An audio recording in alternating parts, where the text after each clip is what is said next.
تو اقبال نے شعر لکھا حافظ کی زمین میں، بیاؤ بے مجلس اقبال و یک دو ساغر کش، کہ آؤ کبھی کبھی اقبال کی مجلس میں بھی آ جاؤ، بیاؤ بے مجلس اقبال و یک دو ساغر کش، اگرچہ سر نے تراشد کلندری دارد۔ اقبال نے سر نہیں منڈایا ہوا مگر کلندری جانتا۔ حاضرین و حضرات، یہ میچ تو شاعروں میں پڑے رہتے ہیں، مگر ایک عجیب و غریب سا میچ پڑا ہوا ہے آج کل کے زمانے میں۔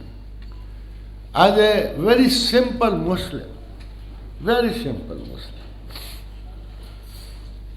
میں آپ کو ایک بات سمجھانا چاہتا ہوں کہ دس از اے ٹائم آف میٹامورفسس جسے کہتے ہیں۔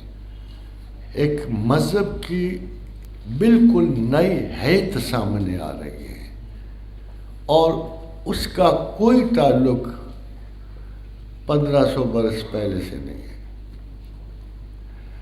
ابھی پچھلے دنوں یو اے ای کے پرنس نے اور شہزادہ محمد بن سلیمان نے کہا کہ اب حدیث کو اس طرح نہ لو، اب حدیث تسلسل سے نہ پڑھو، بلکہ جو قرآن کے مطابق ہے وہ پڑھ لو، باقی حدیث کو ترک کر دو یا اس کو نگلیکٹ کر دو۔ حاضرین و حضرات، یہ کسی کو پتہ ہے کہ قرآن کا زمین و آسمان میں کوئی ثبوت نہیں ہے حدیث رسول کے سوا۔ اگر محمد رسول اللہ نہ کہیں کہ یہ قرآن ہے تو ہمارے پاس کوئی ثبوت نہیں۔ اب کیا یہ بچے سلطان میں سبق پڑھائیں گے دین کا؟ کبھی غور کیا آپ نے؟ We don't want to insult them, but they don't look like to be good Muslims. ان کا اسلام سے واسطہ نہیں لگتا۔ آپ خود سوچو کہ ایک ہی دہن مبارک ہے، آقا و رسول کا دہن مبارک ہے، 1000 بار بشویم دہن سے مشک و گلاب۔ یہ تو وہ نام ہے کہ جس کو 1000 مرتبہ بھی ہم مشک و گلاب سے منہ دھوئیں، ہنوز نام ہے تو گفتن 1000 بے ادبیست، پھر بھی تیرے اسم گرامی کو لینے سے ہمیں حیا آتی ہے کہ کہیں زمین پر ایسی لفظی اخلاقی ذہنی غلطی نہ ہو جائے کہ تیرے وقار میں اے میرے آقا و رسول کوئی دراڑ پڑ جائے۔ مگر اندازہ کیجئے ان کے نام بھی محمد ہیں۔ جو اس قسم کی باتیں کرتے ہیں ان کا نام بھی محمد ہے، دونوں شہزادوں کے نام محمد ہیں۔ Perhaps they want to invent a new Islam، لگتا ہے ایسے ہی ہے۔ آپ خود غور کیجئے کہ یہ کیوں ہوتا ہے۔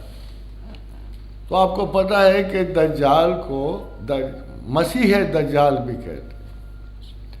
دجال عرف عام میں ایک بدترین طاغوتی قوت ہونے کے باوجود اس کا ایک نام مسیح دجال بھی۔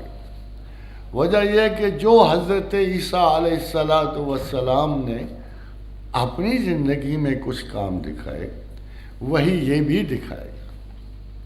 But he is a counterfeit claimant of the same. وہ جھوٹا ہے۔ جہاں حضرت عیسیٰ علیہ السلام سچے ہیں وہاں دجال بھی مسیح ہے مگر جھوٹا ہے۔ اور خواتین و حضرات، اب آپ کو ایک لطیفے کی بات بتاؤں کہ یہ ہمارا آج کا فیصلہ نہیں کہ دجال کون ہے۔ بڑی مدتوں کی بات ہے، بلتشطنر کی حکومت تھی، بنو قد نظر کی، کیسیڈین کنگز تھے یہ، آج سے 50 سے 7000 سال پہلے۔ اس وقت بنو قد نظر کی حکومت تھی، بیبلون کے بادشاہ تھے۔ تو اس نے ایک خواب دیکھا، خواب کسی کو پتہ ہی نہیں کیا خواب دیکھا، مگر چونکہ اس وقت آج کی طرح کے بہت اولیاء اور بہت انبیاء حاضر تھے اور پتہ نہیں لگ رہا تھا کہ اصلی کون ہے یا جعلی کون ہے، تو بادشاہ نے ایک قید لگا دی کہ جو خواب بتائے گا وہی تعبیر بتائے گا۔ پہلے میرا خواب بتاؤ کیا، پھر میرے اس کی تعبیر بتاؤ۔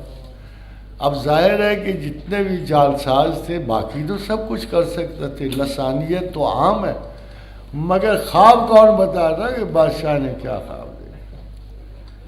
پھر اس وقت حضرت دانیال حاضر تھے، اور حضرت دانیال کے پاس جبریل آئے، کیونکہ ایک پوری قوم یہود کو واپس یروشلم بھیجنے کے لیے ضروری تھا کہ کوئی بہت بڑا میریکل ہوتا، تو حضرت دانیال کو حضرت جبریل نے بتایا کہ بادشاہ نے دیکھا ہے کہ ایک انگلی دیوار پہ لکھ رہی ہے، اور وہ لکھ رہی ہے منی منی تقیل، تجھے دیکھا گیا، تجھے پرکھا گیا، تو ناکام ہوا۔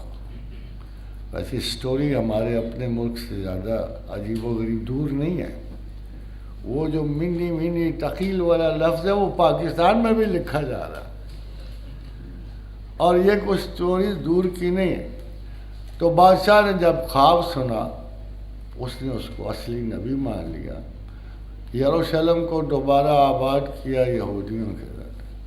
اس وقت حضرت جبریل نے کہا کہ اے شریف آدمی، تو سویا رہے، تو سویا ہوا ہوگا، جب ایک زمانہ آئے گا دجال کا، جب قومیں تہو بالا ہوگی، جب مارکہ حق و باطل اپنے انجام کو پہنچے گا۔ تو اس نے سوال کیا، حضرت دانیال نے سوال کیا کہ دجال ہے کون،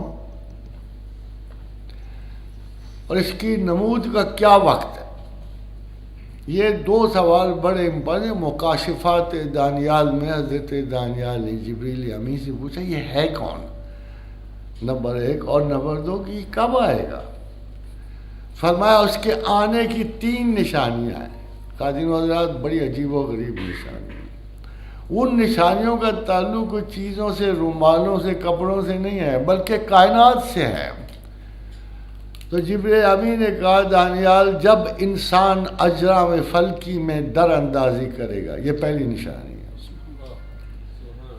جب انسان اجرام فلکی when he will interfere in the privacy of stars، یہ یاد رکھنا کہ جب آدم زاد جو ہے در اندازی کرے گا اور انٹرفیئر کرے گا کائناتی سسٹمز میں، جب مریخ پہ جانے کی کوشش کرے گا، جب بیچارے چاند کی تنہائی میں دخل دے گا، جب انستا، تو وہ سمجھنا یہ پہلی نشانی ہوگی دجال کے خروج کی۔ اور دوسری نشانی کہ اجاڑنے والی مکروہ چیزیں نصب کی جائیں گی۔